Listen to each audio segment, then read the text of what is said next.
Hi, it's Rob Bryanton, the Imagining the 10th Dimension video blog, and back again with another kind of psychedelic 60s kind of thing Jason has put together for us here. The title of this blog is You and Me and We Are All Together from October 15th, 2008. You're going to read along with it if you go to 10thdimension.com/blog. So this entry, we start with a quote from Albert Einstein, which goes like this. A human being is part of the whole called by us universe, a part limited in time and space. We experience ourselves, our thoughts and feelings, as something separate from the rest, a kind of optical delusion of consciousness. This delusion is a kind of prison for us, restricting us to our personal desires and to affection for a few persons nearest to us. Our task must be to free ourselves from the prison by widening our circle of compassion to embrace all living creatures and the whole of nature in its beauty. We shall require a substantially new manner of thinking if mankind is to survive. And again, that beautiful quote is from Albert Einstein. Now, in David J. Brown and Psychedelics, we talked about the possibility that psychedelic experiences might actually be used in the treatment of addictions and mental illness when given in properly supervised circumstances. Though I have no personal experience with psychedelics, I'm fascinated when I read about the experience of others who have gone out to the edges of perception and brought us back some jewels for us all to admire. Last blog was entitled I Know You, You Know Me, a phrase from a Beatles song. This time we're using another phrase, this one which John Lennon tells us was based upon an insight that came to him while he was taking an acid trip.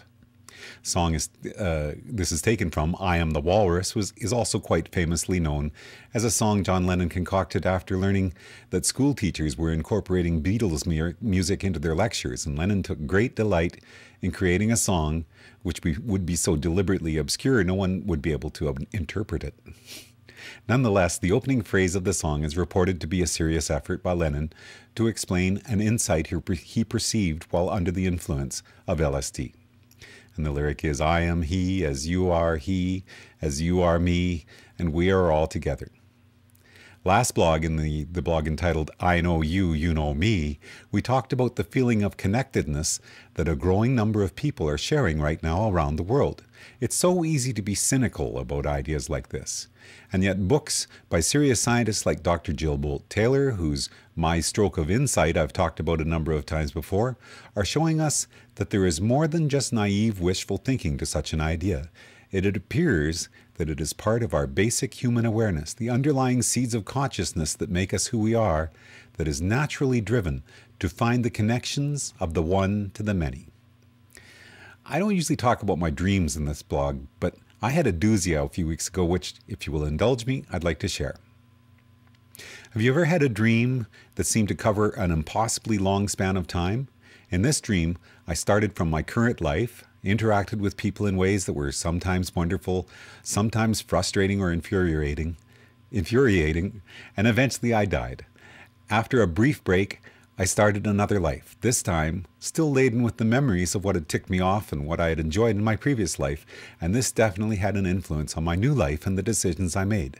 Again and again I repeated the process, and eventually I started to recognize myself in other bodies, often acting from a certain belief system which was flawed by misunderstandings and bad luck that had come before, and eventually I had lived every life that there was to have lived in the history of the world. I awoke with a feeling that if only we could have all had such an experience, we would all be able to understand why so many of us can appear to act with unreasoning negativity. We are all interacting without truly understanding what makes the other person do and say the things they do. Okay, it was just a dream. Everyone has strange dreams from time to time. But since this project has me obsessed with finding connections, I saw an eerie echo of my dream a few days later when I read this passage from Michio Kaku's The Physics of the Impossible. He's talking about Richard Feynman, whose sum over histories method is one of the concepts I've used many times in my book and this blog.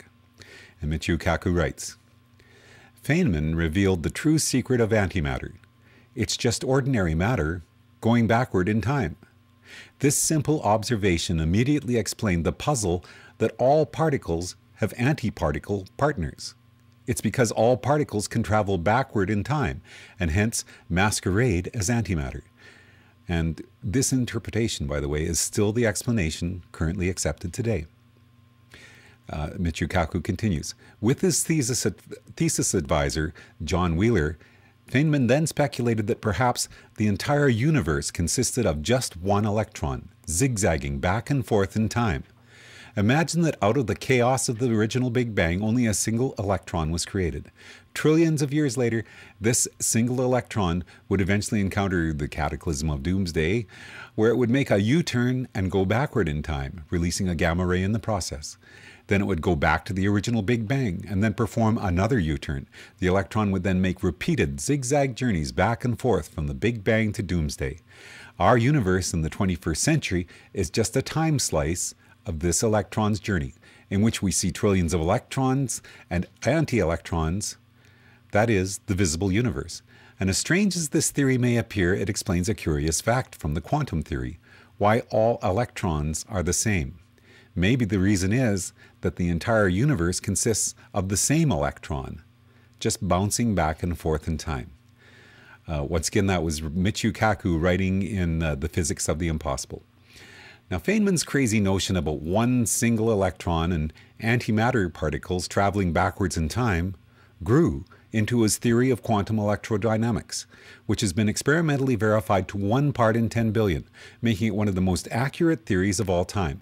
Feynman and his colleagues were awarded the Nobel Prize in 1965 for this discovery. And if you're reading along in the blog right now, you can click and read his Nobel acceptance speech from that year, which I recommend that you do so. It's an entertaining and insightful exploration of the creative mind. Could our universe really have only one electron, whizzing back and forth within timelessness to create the trillions of electrons we see at any particular now for our universe? Could consciousness be the same? Only one consciousness traveling back and forth across time, experiencing the endless complexity of our universe from a unique perspective each time, but ultimately seeing itself complete the same journey over and over again. Perhaps John Lennon and Richard Feynman were thinking about ideas that were more similar than either of them could have ever realized.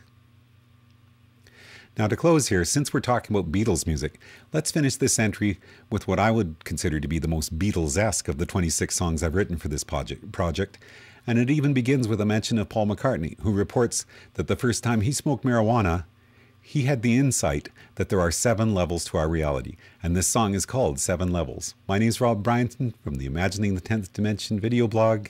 Enjoy the journey. Paul announced it with a gleam in his eye.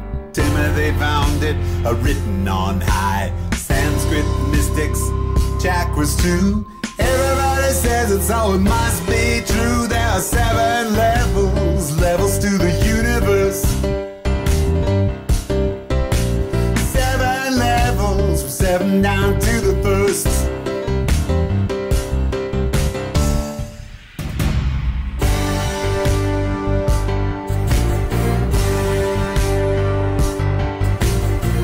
Comes the point, a singularity, impossibly small, as in geometry, no width or depth, a place to start, imaginary construct, the very first part.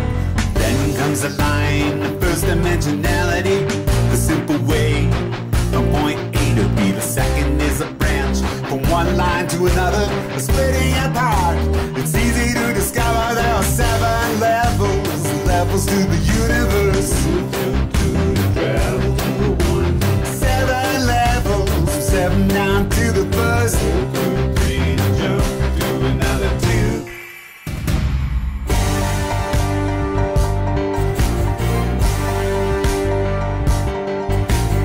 3 is the curve, 3's our space, the world we live in, everything and every place. Now you find when you fold the lines, A to B is shorter, they can even collide. 4 is time, a line so narrow, past the future, straight as an arrow. A simple way, from one day to the next, a journey taking us from birth to death. There are 7 levels, levels to the universe. 2, 4 to travel to a 3. 7 levels, 7 down to the first. 2, 5 to jump to another 4.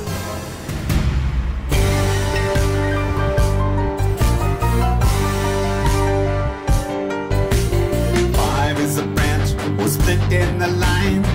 Back to the future, a wrinkle in time. This is how it's always gone. You choose from 5 for the 4 we're on. There are 7 levels, levels to the universe. 2 to 5, travel to a 4. 7 levels, from 7 down to the first. 2 through 6 to jump to another 5.